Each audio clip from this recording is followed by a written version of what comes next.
हमारे साथ इस वक्त उमर अब्दुल्ला हैं, former chief minister Jammu Kashmir के और नेशनल कॉन्फ्रेंस के वाइस प्रेसिडेंट। उमर साहब, आज काउंटिंग का दिन था और अभी हमको लीड्स और ट्रेंड्स नज़र आ रही हैं। गुपकार अलायंस, पीपल्स अलायंस जो है वो ठीक ठाक परफॉर्मेंस के साथ आगे बढ़ रही है। आपका इस पर क्या कहना है?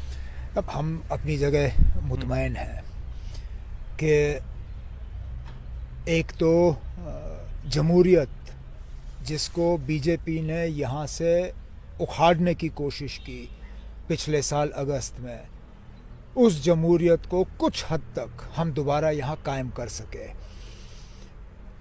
हाँ, मैं मानता हूँ कि 2011 की तरह लोगों ने हिस्सा नहीं लिया, शायद 2014 की तरह भी जिस तरह लोगों ने बढ़ चढ़ के असेंबली और पार्लियामेंट के इंतखाबात में हिस्सा लिया, इस बार नहीं हुआ। लेकिन कम से कम 2018 से तो कहीं गुना ज़्यादा बेहतर लोगों का इसमें रुझान रहा।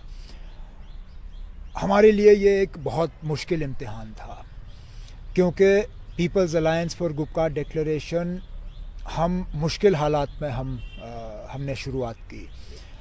पिछले साल इस वक्त अगर आपको याद होगा तो हम सब बंद थे, हम जेलों में थे, हम डिटेंशन में थे, कुछ पीएसए में, कुछ प्रिवेंटिव डिटेंशन में, कुछ गैर कानूनी तौर घरों में बंद थे। जब इलेक्शन में हिस्सा लेने का फ़ैसला भी हमने लिया, तब तक तो इलेक्शन का ब्यूगल बज चुका था और शायद बहुत से ऐसे लोग थे जो अपने आप को कश्मीर के एक्सपर्ट मानते हैं, जिन्होंने ये कहा था कि ये लोग मिट गए हैं, दोबारा ज़िंदा नहीं होंगे, चाहे वो पीडीपी हो, नेशनल कॉन्फ्रेंस हो, पीपल्स कॉन्फ्रेंस हो। ये कहा जाता था कि ये लोग ख़ानदानी लीडर हैं, लोग इनके साथ नहीं हैं। हमारा भरोसा सबसे पहले तो ऊपर वाले में था और उसके बाद जम्मू कश्मीर के आवाम पे। और अल्लाह का शुक्र है कि हमारा भरोसा जो है वो उसमें कोई कमी नहीं रही। जो रिज़ल्ट्स अभी नज़र आ रहे हैं उसमें ये भी देखा जा रहा है कि बीजेपी के कुछ सीटें यहाँ कश्मीर घाटी में ली हैं और उसे एक अचीवमेंट बताया जा रहा है बीजेपी की तरफ से कि हमारे पास यहाँ कुछ भी नहीं था, कम से कम अब 3 सीटें हैं। यहाँ बीजेपी के एक सीनियर लीडर मुझे कुछ दिनों पहले मिले थे, ऐसे ही यहाँ हम घूम रहे थे तो इत्तेफाक से मिले कहीं पे, तो मैंने उनसे पूछा कैसा चल रहा है, क्या कर रहे हो। तो उसने कहा देखो जी, अगर हम डबल डिजिट्स में आ गए तो हम इसको अपनी बहुत बड़ी कामयाबी मानेंगे। अब तो डबल डिजिट्स भी नहीं हुआ, अब तो 3 सीटों पे उनकी गाड़ी रुक गई। अब वो कहते हैं ये 3 सीट भी हमारी कामयाबी है। अगर 3 सीट उनकी बहुत बड़ी कामयाबी है तो हमारे जो 60-70 सीट हैं उसको आप क्या मानेंगे? वो तो फिर मतलब कामयाबी का तो वो छोड़िए, वो तो सुनामी है कामयाबी की। जमहूरियत में आखिरकार लोगों की आवाज़ को हमें कबूल करना होगा और लोगों ने बिल्कुल सही अंदाज में बीजेपी को ये पैगाम भेजा है कि 5 अगस्त 2019 उनको कबूल नहीं है। बीजेपी आज तीसरे नंबर पे है, पीपल्स अलायंस के बाद इंडिपेंडेंट्स और इंडिपेंडेंट्स के बाद बीजेपी।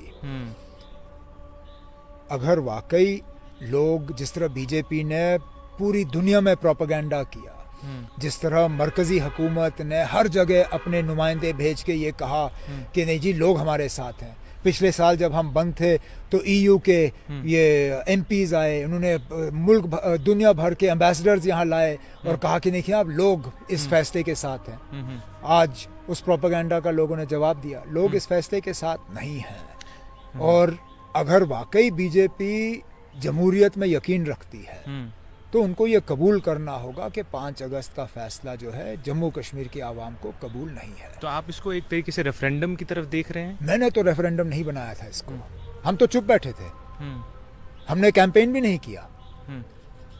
आपको हमारे पीपल्स अलायंस के तरफ से कोई इश्तिहार नहीं दिखा होगा, आपने रेडियो पे हमारी आवाज़ नहीं सुनी होगी। यहाँ हर शाम को जब लोग टीवी खोलते थे सुबह शाम को 7 बजे तो उनको या तो बीजेपी का एडवर्टाइजमेंट मिल जाता था या वो नई पार्टी जो बनी है श्रीनगर से उनके एडवर्टाइजमेंट नज़र आते थे। हम खामोश रहे, हमने कहा ना हम इस इलेक्शन को बड़ा चढ़ा के पेश नहीं करेंगे, जो लोगों का फैसला होगा हमारे सिर आंखों पे।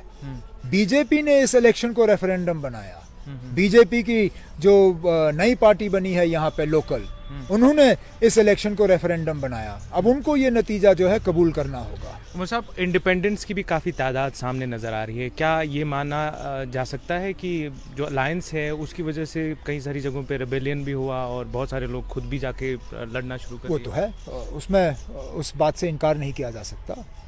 इन इंडिपेंडेंट्स में कई सारे ऐसे लोग हैं या तो मेरी पार्टी से ताल्लुक़ रखते हैं, पीडीपी से ताल्लुक़ रखते हैं, पीपल्स कॉन्फ्रेंस से ताल्लुक़ रखते हैं, जो अपने आप को मैंडेट के हकदार समझते थे लेकिन उनको मैंडेट मिला नहीं। इलेक्शन में ये होता रहता है, और ख़ासकर हम जैसे अलायंस के लिए। आप याद करिए 2019 में हमने डट के एक दूसरे का मुकाबला किया था पार्लियामेंट के इलेक्शन में। हमारे वर्करों के लिए अचानक एक साथ आना इतना आसान नहीं था।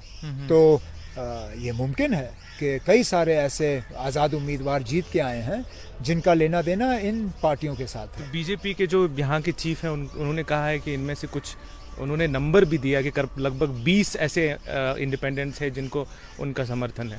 मेरा बीजेपी तो किसी को भी खरीद ले, अगर इनका समर्थन तो टिकट क्यों नहीं?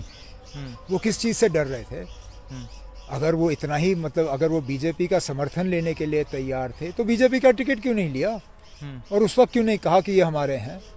इलेक्शन के बाद अगर आप इनको डरा धमका के लालच दे के अपने तरफ खींचने की कोशिश करो, यार वो तो आसानी से करोगे।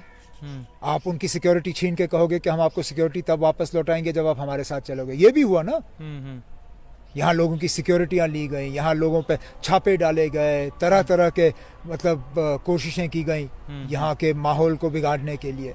अगर डरा धमका के इन 20 में से कुछ आध को बीजेपी की तरफ खींचने की कोशिश की जाएगी, कोई नहीं रोक सकता। लेकिन जो फैसला लोगों ने करना था, फैसला लोगों का हमारे सामने है। एक आखिरी बात कि अब लोगों का ये सवाल भी होगा कि अलायंस का आगे फ्यूचर क्या होगा। अब इलेक्शन हो गए, ये वाले इलेक्शन हो गए, तो आगे किस तरीके? हमारा अलायंस कभी इख्तिदार के लिए नहीं बना था। हमने ये इलेक्शन लड़ा ये समझने के लिए कि क्या हम सही रास्ते पे हैं या नहीं।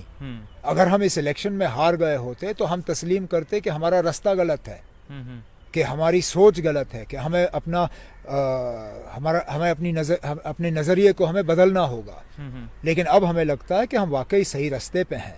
और हमने हमेशा कहा है कि हम जमहूरियत पे भरोसा करते हैं, हम कानून पे भरोसा करते हैं, हम आइन पे भरोसा करते हैं। हम इस मुल्क के आइन को दोबारा बहाल करना चाहते हैं, जिस आइन के तहत जम्मू कश्मीर को वो खसूसी दर्जा मिला था। हमने ये कभी नहीं कहा था कि हम जम्मू कश्मीर का माहौल बिगाड़ना चाहते हैं। हम चाहते तो सड़क पे उतर के अपना ताकत का मुजाहरा करते, लेकिन वो कभी हमारा इरादा नहीं था। हमने कहा कि अगर हमें दिखाना होगा कि हम कहाँ खड़े हैं, हम इलेक्शन में उतर के दिखाएंगे कि वाकई लोग हमारे साथ हैं या नहीं हैं, जो हमने कर दिया। अब हमारी लड़ाई जो है, हमारी लड़ाई जारी रहेगी कानूनन और जमहूरी तरीके से। बहुत बहुत शुक्रिया। ये थे उमर अब्दुल्ला, आज के जो काउंटिंग हो रही है डीडीसी के इलेक्शंस की, उसके बारे में हमसे बात करते हुए। कैमरामैन रूफ के साथ शुजाउल हक, श्रीनगर, आज तक।